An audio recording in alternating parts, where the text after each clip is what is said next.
बच्चों तो आज हम लोग स्टार्ट करने वाला है फीमर बोन। फीमर बोन के इंट्रैक्शन के बारे में बात करें तो फीमर कैसी है? लॉन्गेस्ट है, strongest and heaviest bone in the body. सबसे लंबी, सबसे मजबूत और सबसे भारी हड्डी ये होती है वो शरीर की, वो कौन सी होती है? फीमर होती है। Located in the thigh connect hip to knee. ये कहाँ पर लोकेट होती है? थाई रीजन में लोकेट होती है, हिप को नी से कनेक्ट करती है। Important for walking, standing, running, weight bearing plus muscle attachment. काय के लिए?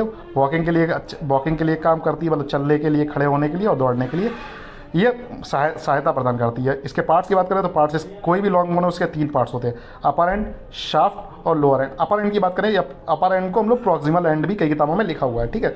हेड की बात करें तो हेड कैसा है? राउंड पार्ट है, fits in the hip socket. Acetabulum के साथ फिट्स होकर क्या बनाता है? हिप जॉइंट बनाता है।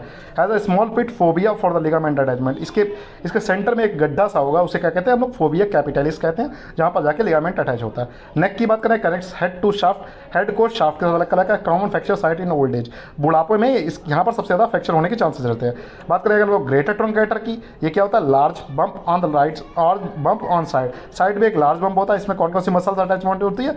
ग्लूटियस मिनिमस, ग्लूटियस मीडियस, ठीक है। इसमें 2 मसल्स अटैच होती हैं। उसके बाद हम लोग बात करने वाले लेसर ट्रंकेटर की। Small bump on the back side पर एक स्मॉल बम्प होगा, ठीक है। यहाँ पर कौन सी मसल है? इलियोसॉस मसल है, इनसाइड यहाँ पर होती है। इंटर ट्रंकेटिक लाइन कहाँ पर होती है? आगे की ओर। इंटर ट्रंकेटिक ब्रेस्ट कहाँ होता है? पीछे की ओर। ये दोनों काम क्या करते हैं? दोनों ट्रंकेटर को आपस में एक दूसरे से कनेक्ट करते हैं, ठीक है।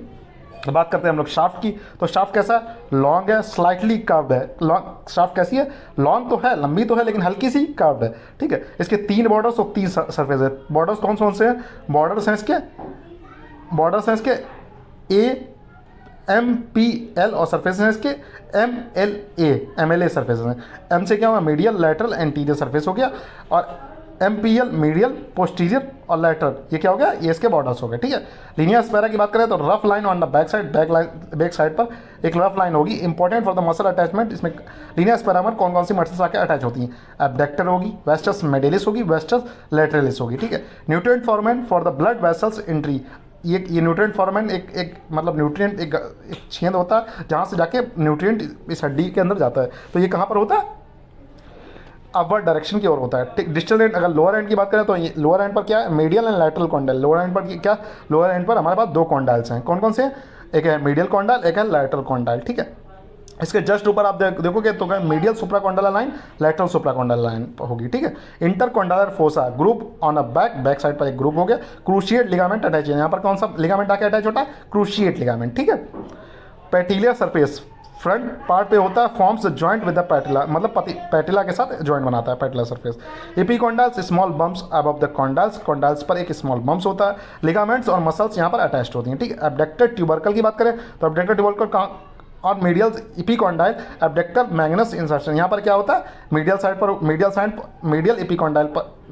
मीडियल एपिकॉन्डाइल पर होता है। यहाँ पर एब्डक्टर मैग्नस मसल जो होती है वो जाके इंसर्ट हो जाती है, मतलब यहाँ पर आके खत्म होती है, ठीक है।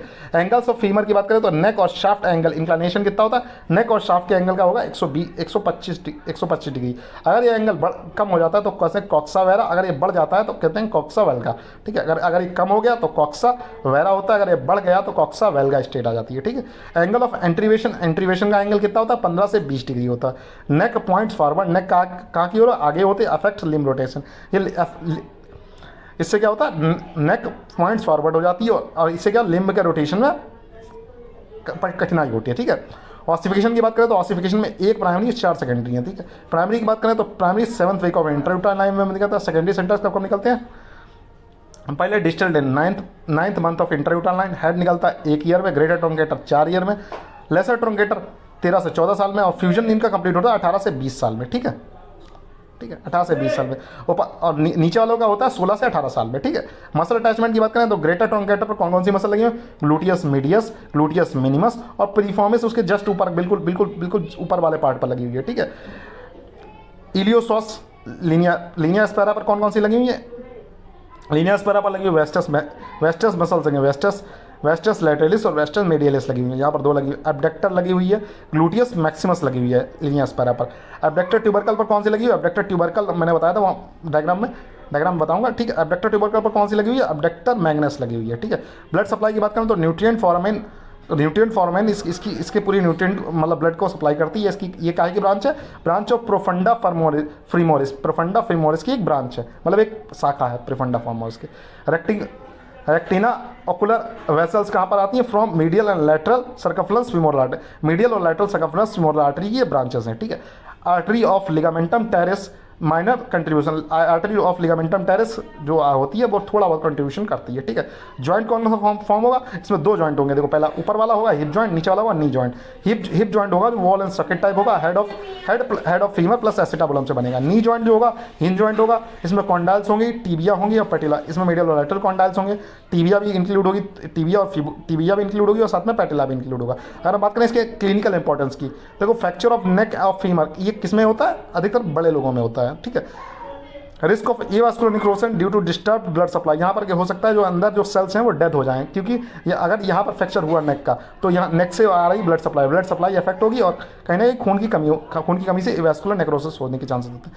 इंटरट्रोंकेटिक फ्रैक्चर कहाँ पर होता है? ऑकर्स बिटवीन टू ट्रोंकेंटर, दो ट्रोंकेंटर के बीच में अगर फ्रैक्चर हो रहा है तो इंटरट्रोंकेटिक फ्रैक्चर कहता है। Better blood supply so healing is faster, इस यहाँ पर क्या होता है? ब्लड सप्लाई ठीक ठाक होती है तो यहाँ पर क्या होता है? फिर इसकी हीलिंग पावर ठीक ठाक होती है, ठीक है। इसके बाद अब हम लोग स्टार्ट करने वाले हैं शाफ्ट फ्रैक्चर। शाफ्ट फ्रैक्चर कब होता है? हाई ट्रॉमा केसेस, मतलब बहुत ज़्यादा भयंकर एक्सीडेंट हुआ है तो वहाँ पर जाके फीमर की शाफ्ट फ्रैक्चर होती है, क्योंकि ये स्ट्रॉन्गेस्ट वन है, ठीक है। में इंजर सराउंडिंग वेसल्स एंड नर्व्स, इसकी वजह से क्या हो सकता है कि जो इससे लगी हुई वेसल्स और नर्व्स हैं वो भी इंजर्ड हो जाएं। सुप्राकॉन्डाइलर फ्रैक्चर क्या होता है? जस्ट अब नी के ऊपर जस्ट फ्रैक्चर हो जाए उसे सुप्राकॉन्डाइलर फ्रैक्चर की कैटेगरी में डाल दिया जाता है। में इंजर पोप्लेटिल आर्टरी, यहाँ जो सुप्राकॉन्डाइलर होता है यहाँ से पोप्लेटिल आर्टरी भी निकल रही है तो पोप्लेटिल आर्टरी का भी डैमेज होने के चांस होते हैं। SCFC स्लिप्ड कैपिटल फीमोरल इपिफाइसिस, ये कब किसमें होता है? बच्चों में होता है, ठीक है। Head of the femur slip backward, जो हेड होता है वो पीछे बैकवर्ड शिफ्ट हो जाए, ये बच्चों में होता है। कॉन्जेनाइटल डिसलोकेशन ऑफ हिप, ये कॉन्जेनाइटल मतलब जन्मजात बीमारी होती है। Femoral head is not in acetabulum properly detected in newborn, मतलब नवजात शिशु में ये बीमारी देखने को मिलती है, ठीक है। एवास्कुलर नेक्रोसिस, ये क्या है? The death of the femoral head bone due to blood supply loss, क्या होता है? फीमोरल हेड की जो बोन है उसमें उसका क्या होता है? उसके क्या हो सकता है? सेल्स, बोनी सेल्स हैं वो सारे मर जाएं, ठीक है। तो उस death of the femoral head bone, ठीक है, उसके सारे सेल्स मर जाएं तो इस तरीके से हेड भी मर जाता है पूरी तरीके से। कॉजेस क्या है इसके? ट्रॉमा हो सकता है, आप स्टेरॉइड ले सकते हो, अल्कोहल ले सकते हो, और सिकल सेल एनीमिया वाली केसेस में आ जाती है। रेडियोलॉजिकल एग्जामिनेशन कैसे करेंगे? Check neck shaft angle in x-ray. Neck shaft और एंगल जो 125 डिग्री है वो किस में देखोगे आप? एक्सरे में देखोगे। Distal femoral epiphysis used to estimate the fetal age, मतलब डिस्टल फीमोरल एपिफाइसिस हुई है या नहीं हुई है। अगर एपिफाइसिस कंप्लीट हो गई है, फ्यूजन कंप्लीट हो गया तो 20 साल से ऊपर का होगा, मतलब एज एस्टिमेशन के बीच में मदद करता है, ठीक है। यूज इन डिटेक्टिंग फ्रैक्चर्स, देखो फ्रैक्चर एवास्कुलर नेक्रोसिस वगैरह देखने में मदद करता है, ठीक है। निमोनिक्स क्या? Ossification centres, he gets little donuts, मतलब हेड, ग्रेटर ट्रोंकेटर, लेसर और डिस्टल्स, ठीक है, ये ऑसिफिकेशन सेंटर्स हैं। लीनियर स्पैरा अटैचमेंट्स क्या? वेरी गुड एडिक्शंस, मतलब क्या? वेस्टेलेस, ग्लूटियस है, एबडक्टर्स हैं, ठीक है। इसके बाद हम लोग पढ़ने वाले हैं इसका पूरा इसके जो प्राइमरी सेंटर्स आए, ऑसिफिकेशन सेंटर्स पढ़ा दिया आप लोगों को, ठीक है, पहले ही। उसके बाद हम लोग बात करते हैं फीमर के बारे में पढ़ेंगे। देखो फीमर का जो हेड है वो कैसा है? सर राउंड इन शेप है, इसके एक गड्ढा सा है, ये जो गड्ढा सा दिखाया गया इसे कहते हैं फोबिया कैपिटलिस। इन नेक है, नेक क्या करती है? हेड को शाफ्ट से अलग करती है। इंटरट्रोंकेंटिक क्रस्ट आगे की ओर होता है और इंटरट्रोंकेंटिक लाइन होती है, ठीक है। ये दोनों क्या करते हैं? दोनों ट्रोंकेटर को एक दूसरे से अलग करते हैं, ठीक है। ट्रोंकेंटर फोसा हो गया, लेसर ट्रोंकेंटिक हो गया, शाफ्ट हो गया, शाफ्ट के बाद क्या हो गया? लीनिया स्पैरा हो गया। लीनिया स्पैरा के ऊपर दो लिप चलते हैं, लेटरल लिप, मीडियल लिप, नीचे क्या चलता है? लेटरल सुप्राकॉन्डाइल लाइन और मीडियल सुप्राकॉन्डाइल लाइन। इधर साइड क्या चलता है? लेटरल कॉन्डाइल, इधर साइड मीडियल कॉन्डाइल, ठीक है। Medial condyle, lateral condyle. ये जो सफ़ेद दिख रहा है ये क्या है? पैटिलर सरफेस, यहाँ पर जाके पटीला अटैच होगा, ठीक है। अगर पीछे की बात करें तो पीछे में क्या है? मीडियल कॉन्डाइल, एपीकॉन्डाइल, इन दोनों को कनेक्ट करता है इंटरकॉन्डाइलर लाइन, इन दोनों को आपस में जोड़ती है, ठीक है। इंटरकॉन्डाइलर फोसा भी वहाँ पर